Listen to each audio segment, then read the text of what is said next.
him a shot to do what?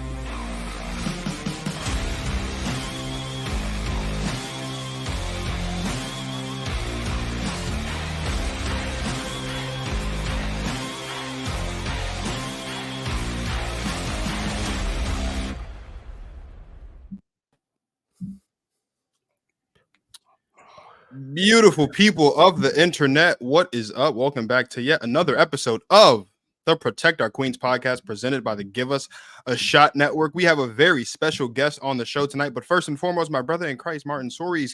Are the sinuses feeling better, my brother? Much better than last week. Much better. You might hear some little lingering effects. A little bit is left there, but yeah, much better, especially since we have the kind of guests that we have on here tonight. And as you know, if you don't like women's basketball, then this is not the place for you to be. If you are tapped into what I call the boom of women's basketball right now, then this is absolutely the place for you to be, especially because of the kind of guests we have tonight. But we got a couple things to get to before we get to our special guest, Dwayne Marcus. What do we got going on? We do have two things that we need to get into. It's been 3 weeks, which means the tiers have been updated. But first and foremost, Martin Soares, you wouldn't be the basketball connoisseur that you were if not for putting people on to the things they need to be put on to. And I understand there's a player in specific that you want to show some love to tonight before we jump into all the good stuff. Yeah, I mean, Kayla McBride is on a heater right now for anyone paying attention. I mean, it just speaks to there's a lot of high-level basketball happening in the WNBA right now across the board. If you're paying attention, you know the Minnesota Lynx are looking like probably easily one of the best teams, one of the top teams in the league. They've gotten off to one of the best starts this season. They're currently at 11-3. A big reason for that is, I mean, you may know about Nafisa Collier. You may have heard about her. She's a MVP candidate, one of the best players in the league. She's on the Team USA roster. She's a big part of that. But I would say, and just as big a part of that, and Minnesota has been really impressive. They just have really good players at each position. It's going to be interesting to see what their ceiling is. But a huge part of what they're able to do from the perimeter, especially, is Kayla McBride. She's on an absolute heater right now. So if you know Kayla McBride, you know she's been a really good player in this league for years. She was the number 3 overall pick in 2014, spent a few years in Vegas. She's averaged double figures every season of her career. But as she put it on the Hitting the Hardwood podcast recently, she said she's hitting the best flow. She's finding really the best flow of her career right now. And that speaks volumes from how she's shooting the basketball. She's on an absolute heater. The first time in her career, she's shooting over 40% from three. She's gotten to 38 and 39, I think, once or twice in her career. But right now, the magic number for Kayla McBride, not even magic, just the insane number for Kayla McBride is 49. So she leads the league through 14 games. Kayla McBride leads the league in total 3-point makes this season, which is 49. She also leads the league in 3-point percentage at 49% on 99 attempts. She's 49 of 99 from 3 this season, which is absolutely ridiculous. She leads the league also in how many threes she makes per game. She's making 3.5 threes per game. And get this is crazy because I noticed this during the season when I was looking at stats and stuff. She broke the WNBA record for most threes made over a 2-game span. This was this month against Phoenix and Seattle. She made 7 threes one game and then turned around the next game and made 8 threes. It was either 7 and 8 or 8 and 7. She broke the record with 15 made threes over a 2-game span. And that's obviously a huge reason why Minnesota finds themselves at the top of the league in threes made and in 3-point percentage. Kayla McBride is on an absolute heater. And before I get into this last stat, this last little bit on the stat, I found this so interesting, Marcus, and I wanted to see if you could guess it for me. So I just told you who leads the league in 3-point makes so far this season. Don't overthink it. The one person I think you might say is like right outside the top 5, so it should be interesting, but don't overthink it. Tell me who you think the other 4 are right now in top 5 3-point makes so far this season. Who are the other 4 players after Kayla McBride? I feel like because she's picked it up a bit over the past couple weeks that Caitlin's in there somewhere. Caitlin's in there. That's one. Okay. I feel like Caitlin's at number 2 right now. Okay. I feel like Arike has to be in there because she's always up there somewhere. She's not in there. No Arike. No. Okay. But she will come up in this next stat I'm going to mention. Made threes. Kalia Copper's got the most 50 balls in the league, so she's got to be in that list. She's in there. Good call. Okay. She's in not there. 50 balls, 30 balls. Excuse me. I said 50. Yep. I'm going to say 30. There's 2 more. You got Kalia. You got Caitlin. You missed Sabrina, on Arike, but good guess. Sabrina's in there. She's right out. So that's the one I felt like you say. She's at 6 right now. Yeah. 2 more names. One that I would expect you to get one. Think about who was really hot to start the season. From 3. Oh, DT, because she led the league at one point. And then next one might be tough. Yeah. I'm trying to think about like who's been putting out you a bit. I think you guess it eventually, but it might be a little surprising. Not surprising, but I don't think it'd come off right. Like Sabrina, I think would be the next best guess. Sabrina Arike, but what do you think? Marina Mabry's not hitting that many threes. No, but I love that guess. Okay. No, okay. I wonder. I can't remember if she was in the top 10, but she's not top 5. Top 5 made.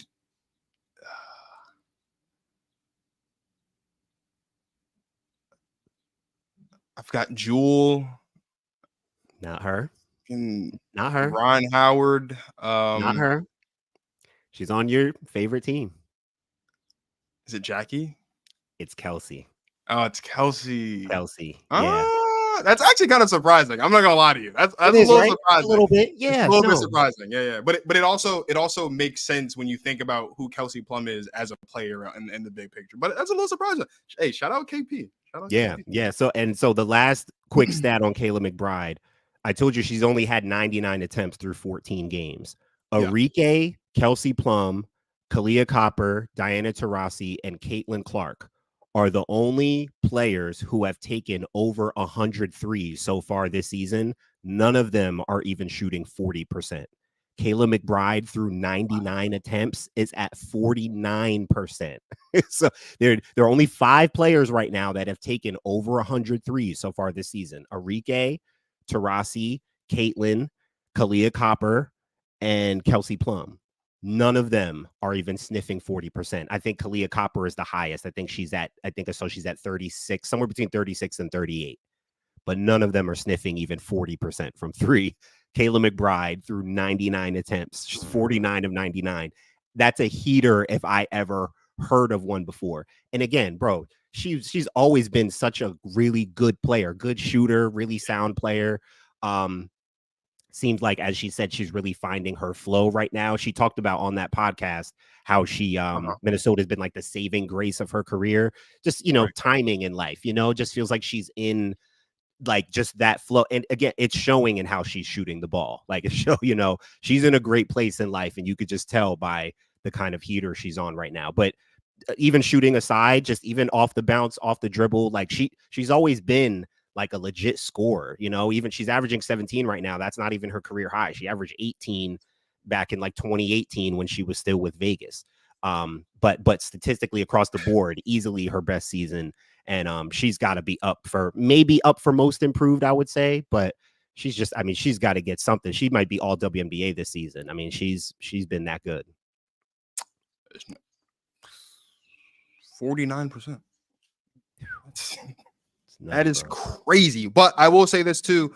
Kayla McBride is a big reason why the Minnesota Lynx are where they are on the tiers. So let's talk about the tiers. Martin Sories, when we did this 3 weeks ago, if we remember, the Connecticut Sun were at the top of the tiers. There were 7 of them. This time around, there are 6. Let's get into the bottom tier. On the very bottom are the Dallas Wings and the Washington Mystics, because they are simply incomplete. The Washington Mystics, they've had a lot of players in and out of the rotation the past, really since the season has started. Shakira Austin has played some, she's missed some. Brittany Sykes has played some, she's missed some, but she's back right now. Shakira Austin still in and out of the lineup. I do think that this is a team in the Mystics that, while they have the worst record in the WNBA, they are a lot better than what their record indicates. A lot of it has to do with injuries. Same boat for the Dallas Wings, who are missing, obviously, their second best player on the team, Satu Sabli, who we do expect to come back into the roster at some point before the season is over. And I think when we do see her return, this team will get a lot better and possibly still have a little bit of time to make a potential push for the playoffs. Right above them, still figuring it out, 2.0. We saw this on the last tiers, but this time it's a little bit different for different reasons. Three of the youngest teams in the league, the Fever, the Sparks, and the Sky, for very different reasons.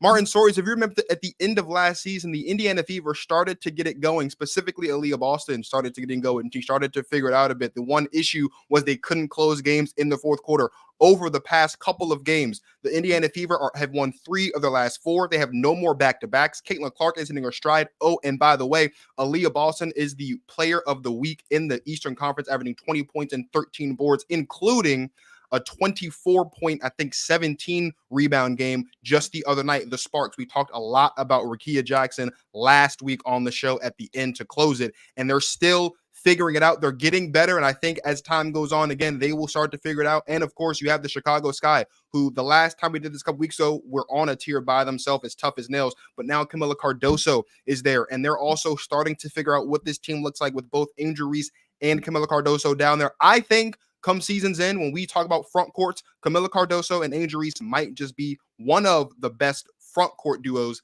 in the league come season's end. Right above them, we're okay. I sure hope so. There's 2 teams, the Atlanta Dream and, of course, unfortunately, my Aces.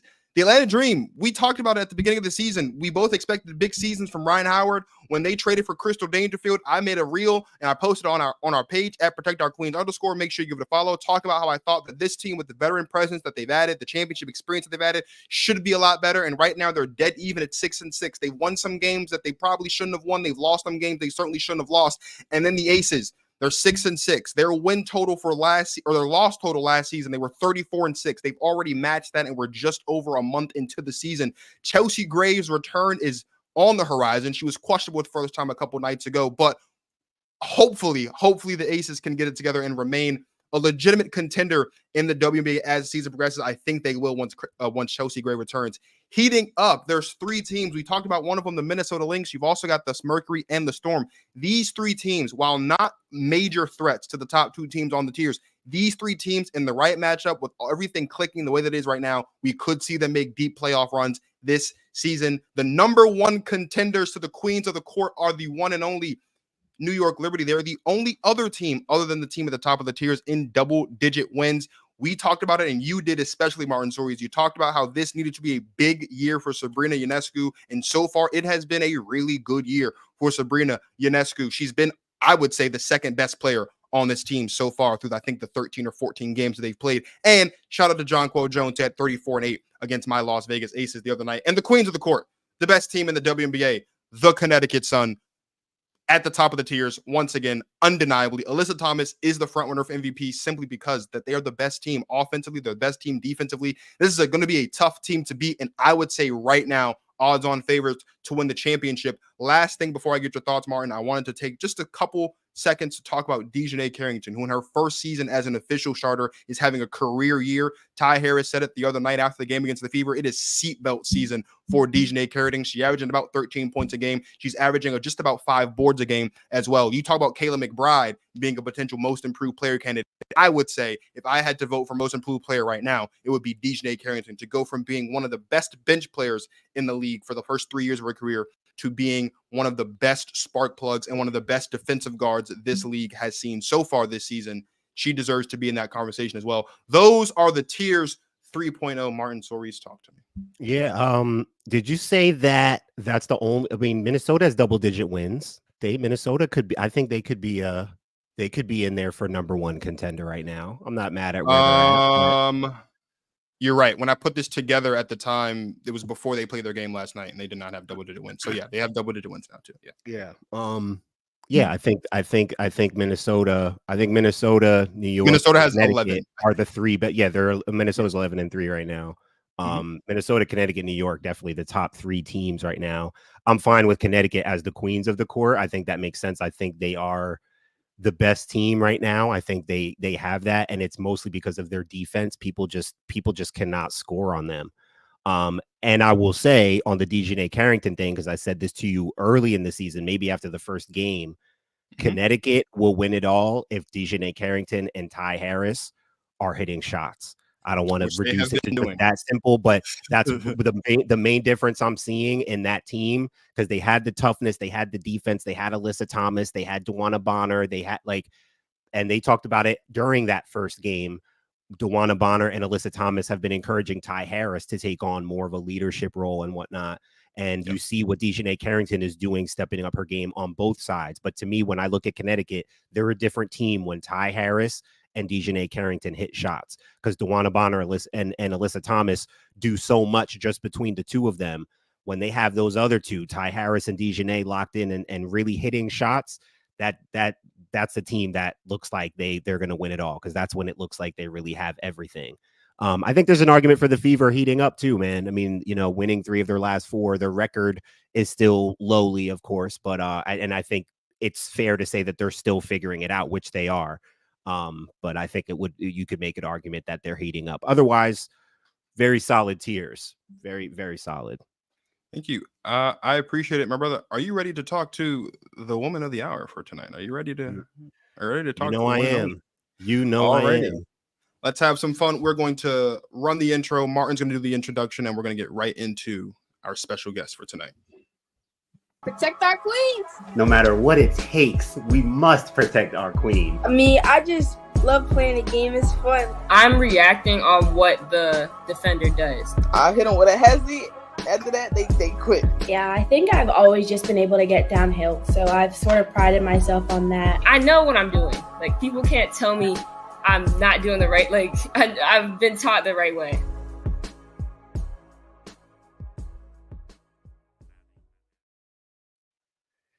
Yes. If you are here watching live with us, much love to you. We have our next special guest coming on to the Protect Our Queens podcast, IMG Academy guard and 2025 UConn commit, Kelis Fisher. We are excited to have her here. Right on the other side of this break, you will see her lovely face, and we will get into our conversation with Miss Kelis Fisher. Let's do it. On back-to-back possession. Jelani Cambridge, nice feed inside. Oh, what the rejection by point lead for Montverde. Sotel, that one off the side of the backboard, and now it's Fisher going the other way. Dwayne Marcus, that whatever it takes, whatever it costs, whatever we got to do, we must protect our young queen right here, Miss Kelis Fisher. If not for anything else, for how she blocked old girl's shot. Did you see that on the clip? Lord. We send things back where they came from over here. We send things back. Hey, man, is she from Baltimore? She don't play that. Hey, Kelis, so good to have you here, girl, on the podcast. Thank you for being here. How you doing? Having me. I'm doing good. How about you? We are doing great. Now, I told you I'll give you the backstory real quick on this. Now, I didn't know about you before. What was this? This was a couple months ago in April. Mm-hmm. So check this out. I'm in Dallas. I'm out of town for work. I'm in the hotel. This was the day after the Final Four. So I was in my hotel watching the Final Four, watching UConn. I'm texting Marcus during the game. The next morning, I go down for breakfast to go into the lobby. Wonderful spread, by the way. Oh my God! Now that I'm remembering, the Hilton Anatoly. Hey, if y'all want to tap in with the brother, man, that spread. I mean, Marcus, they had a slab of just garlic butter. Just straight garlic, just a whole slab of it on the thing. Oh God, the spread was just fabulous. So I go down for breakfast, Kelis, and I look up on the TVs, and they have it on ESPN. This is the day after the Final Four. Everyone's all excited about women's college basketball and everything. Yeah. I go and look up on ESPN. The first thing I saw was Sarah Strong committing to UConn. So I saw that. I'm like, oh, that's crazy. That's fire. The day after they lost. Wow, that's amazing. And then they flip over to IMG Academy against Montverde. And Kelis, I'm telling you, every time I pick my head up from this marvelous spread that I was eating, I swear, every time I looked up, you were making a play, girl. Taking somebody off the bounce, laying somebody bigger than you, blocking old girl shots. I mean, I just felt like every time I looked up, I saw number one with the long ponytail just going crazy, just making play. Every time I looked up, you're making a play. So I have a friend, a coworker named Aubrey, who used to work at IMG. I got on my phone right away and said, Aubrey, who is this girl? Find me number. I looked you up. I'm like, Kelis Fisher, I need access. How do I get in contact with this girl? And I am the type where when I see certain things, like I have no choice but to connect with you. And so I needed to get you on. So that's how you got here, is because I saw you and I had no choice but to talk to you and meet you. So here we are. And I don't mean to bring up the Montverde game because I know you lost. I know it was the championship. I know you lost. What comes to mind about that game? Just what do you remember about that game? I remember like that we played hard. You know, it was a close game. Like going in, like we already knew like going into the game that it was going to be close and it was going to be tough because like we played them before and we did a lot of like studying them. So like going into the game and playing and everybody making plays, we wasn't trying to like worry about the mistake that we was going to make. We was worrying about like in the future, like what we going to do next. So it was kind of like heartbreaking, like when we lost, because you know it was a close game and that was the championship. But like going to that game, our mindset was just to kill. But we got it this year coming up, so we're not tripping. I know that's right, girl. I'm telling you, every time I looked up, Marcus, this girl whop side to side, like every dog, like dog. When I start looking, I'm like, yo, who is the number one girl? Like, my God, Man, when Martin texts me something, as you can tell, Kelis, Martin loves basketball. He brings a certain level of energy to basketball that I don't think I've ever seen replicated. So when Martin texts me, he goes, "Yeah, Kelis Fisher will be on the show." And I text him, I'm like, "We have like a confirmation of them." Like, I'm like, "Do I need to fly?" He's like, "No, just she'll be on the show." I'm like, "Okay, great." And then lo and behold, a couple weeks later, here you are. We're on the show. I wanted to talk. There's something I thought that was particularly interesting because Martin sent me this video and then he sent me a text about it. And I watched the video and I saw that your game, like the way that you play basketball, your love for basketball comes from playing 2K. Is that Is that can you talk to us about that? Because I just want to know, like, how does that? What's the 2K connection there? How did that come about? So like basketball was never my first sport. Like I didn't play basketball. I ran track. So like when I used to see my brother play basketball, like we all started playing a game. We was a gamer. We played 2K and stuff like that, other game.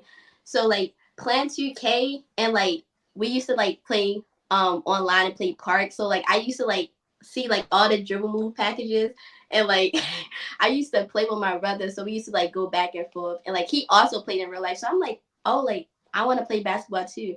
And I fell in love with the game. And I was so competitive. Like I was so focused on beating him. So I used to go like practice on the game, see some moves I could take off the game, like add it to my own bag and practice. So that's how I really got into basketball, was from playing a game and playing with my brother. She said you was playing on park. What's the build looking like? What kind of player were you Oh, making? my build be tough. I'm lockdown defender, sharpshooter, got slasher take. Yeah, but we used to be on 50-game win streak. Look, nobody, when it comes to 2K, me and my brother's the best duo. Yeah. Wow. Do y'all still play to this day? Y'all still the 2K duo? Oh yeah. Yeah, we still be playing. We play every 2K. Every time a 2K come out, we got to pre-order it because that's us though. But, wow. Yeah. So did he start taking you out to start like working out and stuff? Did you start like playing with him when you realized you were starting to really love the game and you wanted to play more? Yeah, we had my mom bought us a basketball goal and we used to play and like put it up in the alley. We used to play like 1-on-1 and our friends used to come. So we like had like a whole like tournament basically going on, like 5-on-5. We used to be all the way outside till it was like nighttime, over there getting bit by mosquitoes, still playing. Our mother had to tell us come in the house. Like it used to start raining, we slip and falling. So we like, so yeah. And then we like started going to the gym. So when he went to the gym, I also went to the gym with him, but I wasn't playing basketball at the time. So I used to just be picking up the ball like all in his way while he practicing. So I like, yeah. Wow. I'm sorry. This isn't on the. I told Martin I was going to ask this question. This isn't on the list. I'm from DC. You're from Baltimore. I'm just curious. the accent. Do you do you have it? Because you said 2K and I heard it a little bit and then it went away. I'm just curious with how when like the accent. Can you just say 2? 2. That's all I needed. That's all I needed. I'm good. That's all I The needed. real question is where are your parents from, Kelis? Where were your parents born? Baltimore. Baltimore. Oh, yeah. Straight. Yeah, we straight all north. from Baltimore. Oh We yeah. all from Baltimore. Oh yeah. Oh yeah. Hey Martin, that accent in there, brother. It's in deep. It's in there, brother. It's deep. It's in there. In her blood. It's in there, man. It's in there.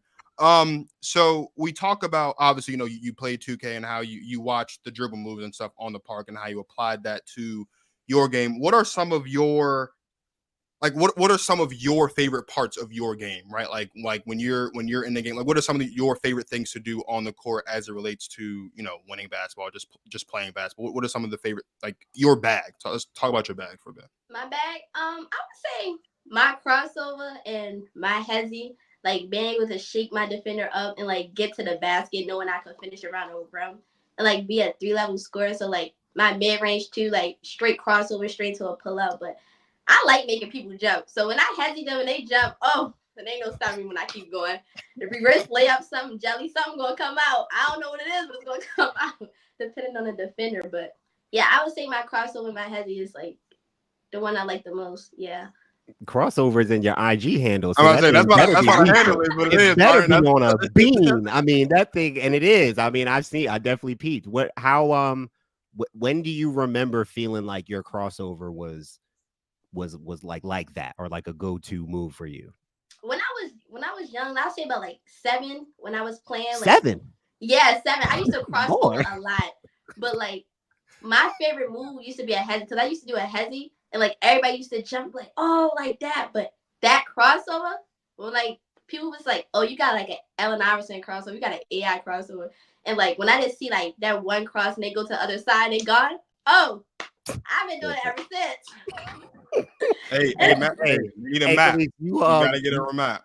You on the right, you like the right hand hezzy or the left hand more? I like both, but I say like right. I say my right hand. Yeah. Now that right goes crazy. Right hand goes crazy. I'm off the heavy right hand hezzy right now. I'm overdoing it. I overdo it now. It's bad. It's bad.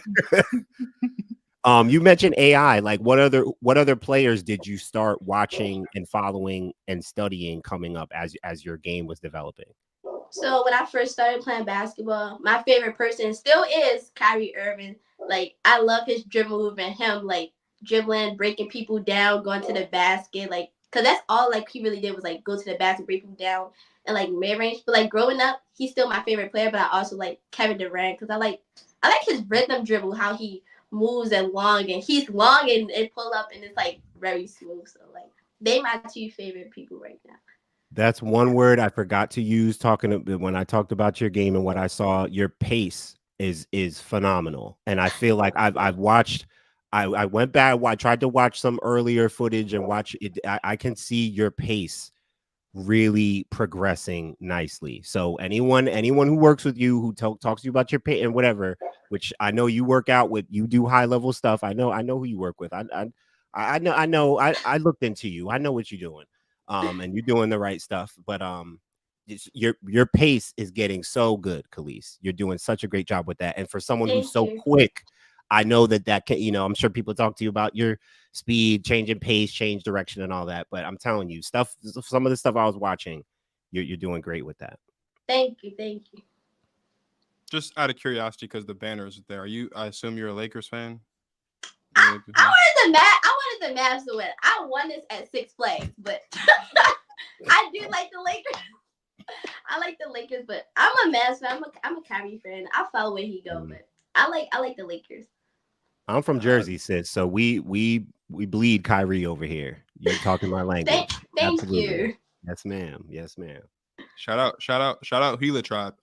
Real quick before we ask the next question, we asked a similar question, really the exact same question, to another one of our guests. So we want to toss it back to a clip of that, and then we want to get your answer to the same question, Kelis. When people speak on smaller guards and stuff like that, you typically hear like we got to be able to shoot over taller defenders. We got to be able to finish over taller defenders. Because there's a lot of basketball players that's taller than me. But just knowing when to when space creation, get your shot off, and we don't want to get our shot blocked, so we got to work on moves that separates us from like bigger defenders. And defense too is big for smaller guards, and just having that heart of not letting no big person bully you or another big guard bully you. So just having that mentality and stuff. Just adding stuff to the bag, like more passing, like more seeing the next level of reads and stuff. Because I've been watching like a lot of WNBA, and they don't make like simple reads all the time. They make those opposite pass reads and stuff. So just trying to get my vision up, and and keep going to the basket. My floaters, layups, like literally everything you can name. So nothing can hinder me from reaching my goals.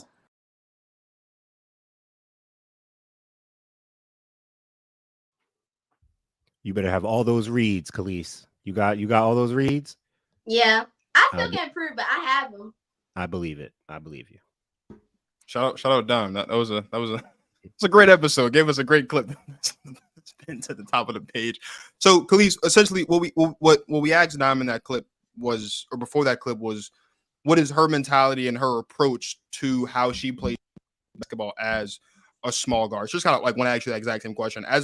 As a small guard, like when you talk about how you've developed your game, how you've added pieces to your game to become the player that you are today, what is your mentality on the floor as a small guard? Well, going into the game, like I really don't like see myself as a small guy. Like, I don't like think that way. Like going in, I know like some people like taller than me and stuff like that, but I know I have like a long wingspan. So like me playing defense and me having a long wingspan, like I could keep up with people. And like me being athletic as I am, I could jump high and like block people's shots. As you seen on the video, but multiple more people. But as I like play my game, I be like going into it. I focus on like winning, and like when people is in the paint that's taller than me, I know like what I could do, like make certain reads, like she said, like knowing I could finish around the rim, or knowing like if there's more than one person in the paint to stop and pop and shoot at mid range. Like just making the right reads and how like defenders play me, like for us, like what they give me, and if I can take that and use that to my advantage, that's how I go into the game. How tall are you, Kelis? 5'8". You're 5'8", and I mean, I noticed you have long arms, like you have like decent length. So yeah. I was curious what you would say about that, because, like you said, it clearly you don't think of yourself as a small guard. Yeah. You were clearly though smaller, like maybe middle school or something. Like, did you have a growth spurt or like an arm spurt? I mean, did your arms get long? What happened? Because I saw some clips of you like tiny. I mean, you were small at one point. Like when I was playing, I used to like in middle school, I always played up. So like me playing up was 17U and AAU season, obviously. So like the girls was always bigger than me. So I was small. I guess you could say I hit a little growth spurt, but I don't think I'm done growing. I think I could potentially be like 6'1". I'm small, 6 feet, 6'1", because I got a tall brother and my dad. Okay. My brother's tall, my dad's tall, my mom tall. So I think I get my wingspan from them, really. Who's 6'1", Kelis? I don't know. I don't know if they're ready for that. I don't know. Oh, Lord. I don't know. If I hit 6'1", it might be scary for people. It might be over for everybody. Lord. I don't want to cramp on Martin's style at all. You know, he's the breathing, stretching guy. But you get to 6'1", just make sure you do them stretches, because sometimes the weather up here might be nice, but them knees, boy, that lower back, you get you sometimes. Just make sure you take care of it, because yes, it's tough up here sometimes. 21 years old. You don't know what low back. Martin, I got knee pain, I got back pain, Martin. You know what I need to do? You're tall. I mean, you're tall, so yeah, I believe you. But trust me, what you think you've experienced, you won't know until you hit 30. You just don't know. It's a different. You just don't know, Marcus. I'm telling you. In 9 years, you'll tell me I was right. Now, what a wonderful segue, because Kelis, I happen to know. Well, I only know because I saw in your story one time. I saw you struggling with the pigeon pose. Tell me about your yoga routine? Have you been doing yoga? Do you enjoy yoga? What tell me about that?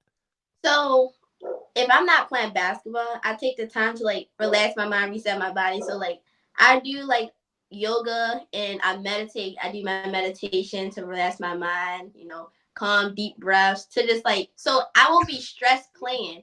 So like when I get in a game, I like to feel loose. I don't like be tight and feel like my body feel heavy and I can't move. So I actually take the time to go to yoga class, pray, meditate, listen to some calming noise, some bird noise, white bird noise, water sound, rivers. I do that to calm my mind. So I take time in that. That's dope. Yeah. So you listen to that before the game. You listen to like just the vibes before the game, calm vibes. Before I listen to that before I go to sleep. So when I wake up, I feel calm. But then when it's game time, little baby come on. Little baby. Oh, okay. Little baby. Turn up before the game. Okay. All right. I gotta get hyped. Got you. Okay. Yeah. Back to the yoga. How did you get started doing yoga? My mom. I used to stress a lot because I used to stretch a lot because I did ballet. So I was very flexible. And like when I started running track and I stopped like stretching for a little bit, it was a time where I stopped stretching. I could see that my muscles started getting real tight. So my mom got me into yoga and I started going to yoga classes with her. And it was I liked it because it was calm, it was relaxing, like being in the grass, stretching, just getting some fresh air to wind. Oh my God. But yeah. Have you done the hot yoga yet? Yeah, hot yoga is hard. I did it before. Woo. But it was a challenge, but it really helped me a lot. It helped me a lot. Boy, that hot yoga in the winter. Yeah. Marcus, boy, you don't know nothing about that. You're right. No, you're absolutely right. I don't. You're absolutely right. This got nothing to do with me here. I'm good Warrior 2, straight nasal breaths. Yeah. Right. Right. I'm gonna just take your word for it. I don't know. Maybe, I mean, that's wonderful. I happen to teach basketball players how to. I'm not a yoga teacher, but I'm a yoga student, and so I started teaching my players that I train the stuff that I was learning in yoga and meditation. So, like I told you before, this was no coincidence. I told you, I saw you on your story doing that pigeon pose. Said, I knew I liked her. I knew she was the one. I knew it. We've officially exited my depth. I don't have anything to do with any of this here. I don't all that yoga pose, tree pose, warrior. I ain't got nothing to do with none of that. No, we just kind of. I failed that unit in PE class. I'll tell you that much. I definitely failed that unit. So I want to talk about. I want you kind of to talk to us about, Kelis, your process, the process that led you to commit to UConn, right? Because we're obviously talking about a major program, and Martin and I have spent a considerable amount of time on the show just talking about UConn and how they're a staple in the space. But just can you kind of just like walk us through what led to your decision to?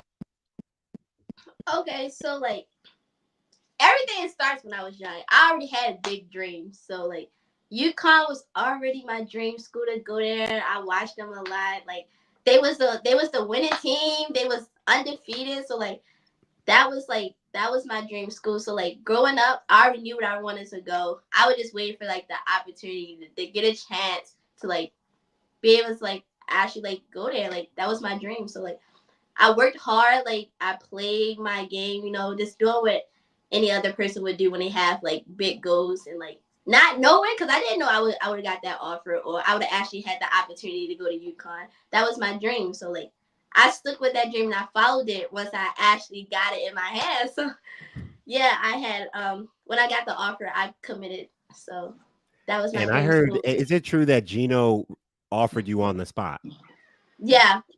And yeah. Was that your first offer? No, my first offer was Towson. Yeah. If she would have went to Towson, that accent would have got real thick. It got thicker. Yeah. So tell us about that experience. I mean, because you said that UConn has been your dream. That was your dream school. You have an offer from Towson. More interest, I'm sure, was on the way, and is probably even still there, trying to see if you don't want to go to UConn anymore. But tell us how that happened. I mean, you it sounds like you almost manifested this. I mean, what was that like? How did that happen?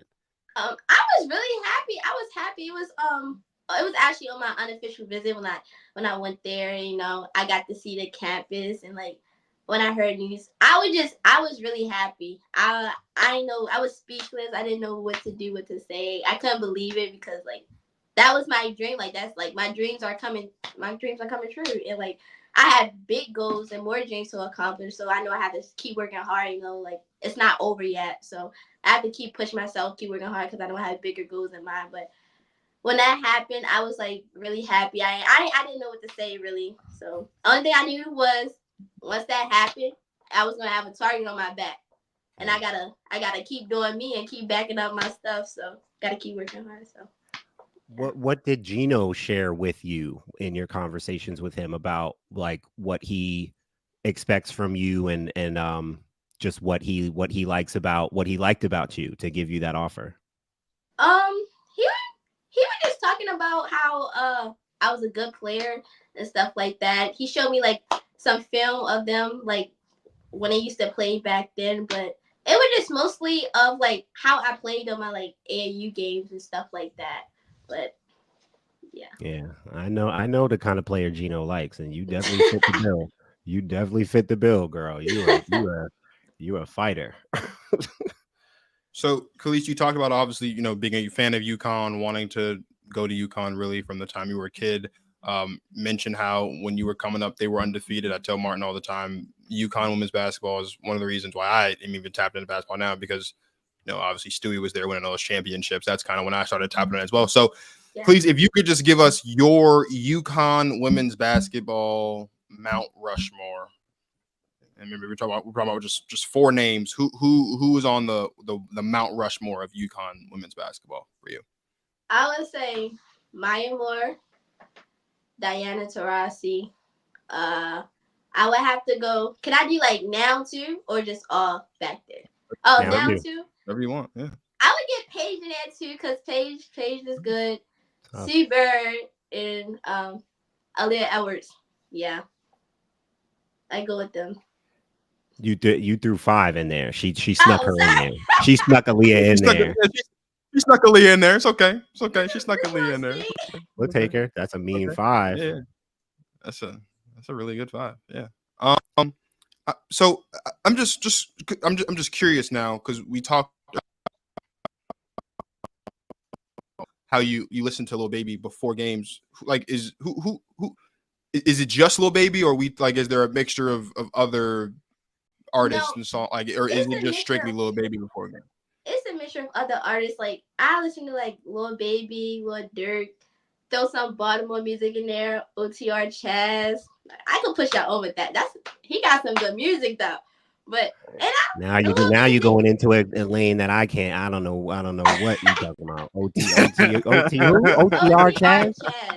OTR Chaz. Okay. And Roddy Rex. Right. He's from Baltimore? Yeah, they from Baltimore. Roddy Rex and OTR Chaz are from Baltimore. All right. Who? Marcus, you know what language he's talking? Nah, brother. Roddy Rex Martin, you know what I listen to, man? I don't listen to this, bro. You know what I listen to? I'm listening to music from 70s and 80s, brother. I don't listen to that's right. True. No, you're an outlier. You're not. I listen to Luther on the bus ride home, bro. I don't know about none of that thing. But hey, shout out.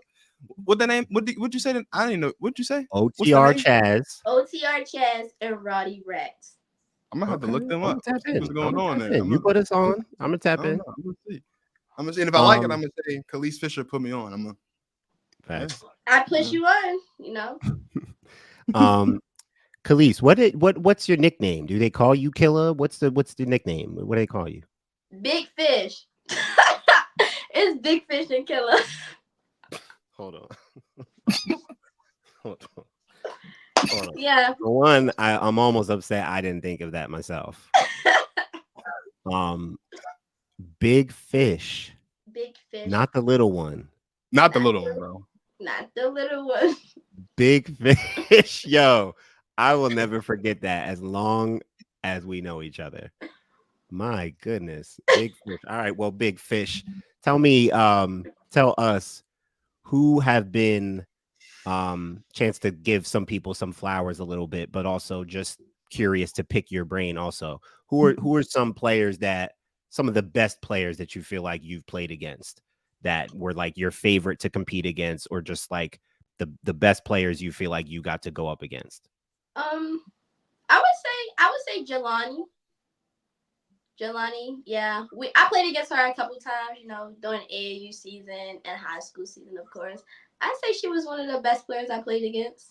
Yeah. Yeah. What is it about her? What's special about her? She's a great player. She's able to get to her kill spots. You know, she know how to control the game. She controlled the game very well, and she played with a lot of great players. And I think that she is a great leader. The way she leads her team and get them all involved, and still be able to play her game at the same time. I feel like she played a big factor, like when she's on the court.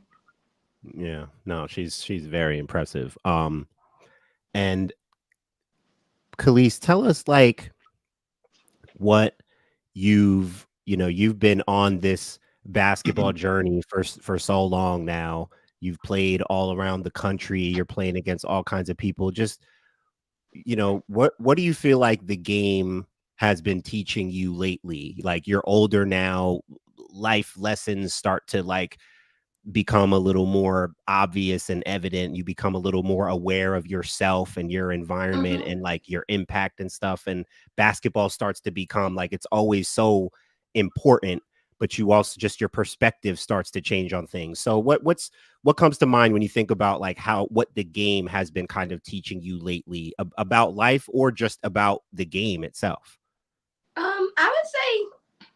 I would say being disciplined, learning, listening to like people who actually care about you and give you advice to be able to like in the future put it to use. So just knowing that people support you and they are around you, they support, but not everybody is a part of that support. So like you have to know who's the real and who's the fake, and like people who stuck with you by your side and just teaching you things. So I would say that like being a leader, knowing how to lead on and off the court, because like I know basketball, you have to be a leader as a point guard, have to communicate, but also off the court, being able to teach people things that's not about basketball. It could be about anything, but just showing that I am a person who's willing to help you and lead them. So yeah. That's great stuff, girl. That's great stuff. You ought to run for president, run for office or something. You got a little politician in you, girl. I mean, with the options we got, I vote for Kelis right now. Oh yeah, I mean that's a no-brainer. I was gonna real quickly. I was gonna say, Marcus. You mentioned I did see that you started out with track and ballet, and you put those to the side because you like basketball more. Today, what are some of your other hobbies or passions or interests outside of basketball? Ooh, I got a lot. I got a lot. I had a feeling you had a lot. You got a lot going on. So one, I'm a gamer. I'm pretty sure y'all know that from what I told y'all. Right. I like roller skating. Okay. Like, yeah, roller skating. I go roller skate with my brother, so that's the duo when we go out. You can skate backwards and do all that stuff. You be doing all that? Skate backwards, spin. Oh, you're nice. Like you got flow out there. Like you. I ain't that good, but I got some rhythm in me. Okay. I can barely skate forward, so. Yeah. I got nothing. And drawing. I like drawing and painting, and I like board games like Monopoly and chess. Monopoly, man. I played Monopoly the other night, and let me tell you something. I hate Monopoly so much. Why? It's too long. It's long, it's but just too long of a game. Maybe it's because you know what it is. First of all, this is the first time I turned 21 a couple weeks ago. This is the first time all my life. This is my sister's favorite board game. This is the first time all my life I got to be the banker. I was very excited to be the banker. My mom didn't want to play. She said, no, I want to go home. I want to lay down. She didn't want to play, which is going to be me, my sister, my nieces. My mom plays, and she wins. I'm like, you didn't want to play 2 hours ago. I sat here for 2 hours. I was excited to be the banker. I lost. And I have not won a game of Monopoly in my life. I don't like it. So, yeah. I love that game. I think I love it because a lot of I like people land on my house and they pay me money. So Hey, they you gotta make money in this world, so I can't get mad at you. I hate. Yeah, no, I don't. I'm no. I don't like Yeah, I can feel the fire burning within you for this hate it, Monopoly. man. So much. I prefer to play like card games. Give me Uno or give me spades Yeah, or something I can win. sure. Give me. I Yeah, like give me- card games. I like card games too. Spades and Uno. Yeah. Hey, spades get you hot. Spades might, spades, you might lose a cousin over spades or something. I don't know. Oh yeah, that's serious business. Yeah, that's some serious stuff. Look, Kelis, before we go, one question that we always ask all of our guests on the show, is who their top 5 queens are. This could be basketball, this could be family, friends, whoever. Just who are 5 women that you just want to show some love to real quick before we get out of here. Can you repeat the last part? You broke up. I can't hear. I was just saying, who are 5 women in your life, basketball, friends, just family, whoever, that are important to you that you want to show some love to before we go. Okay, I would say Seabird. I can say them. Queens. Okay. Yep. Seabird, Diana Taurasi, Breonna Stewart, Maya Moore, and probably Shakira. I like Shakira too. I think they're great players and they impacted the game a lot. A lot of UConn. Yeah. A lot of UConn. I UConn ain't mad family. at it. A lot of UConn and I'm Shakira. not mad at it. Oh yeah. Well, Yeah. Martin Sories, my night's complete. I got a Baltimore accent on the show. That's really all I needed, brother. Look, Kelis, it is always a pleasure to have anyone on the show. It was a pleasure to have you on the show to talk to you for the past couple minutes. Just get to know more about you as a basketball player. To everyone that watched this live, we appreciate all of you guys for tuning in. For all of you guys that will watch this after the fact, we thank all of you guys for tuning in as well. Don't forget to like, subscribe, comment, tap in with Protect Our Queens. As Martin Sories said at the top of the show, if you don't like women's basketball, this is not the place for you. So, for our illustrious guests, Big Fish, Kelis Fisher, and my brother in Christ, Martin Sories, this is Marcus of the Protect Our Queens podcast signing off. Thank you guys for watching. And as always, you go enjoy yourselves some women's basketball.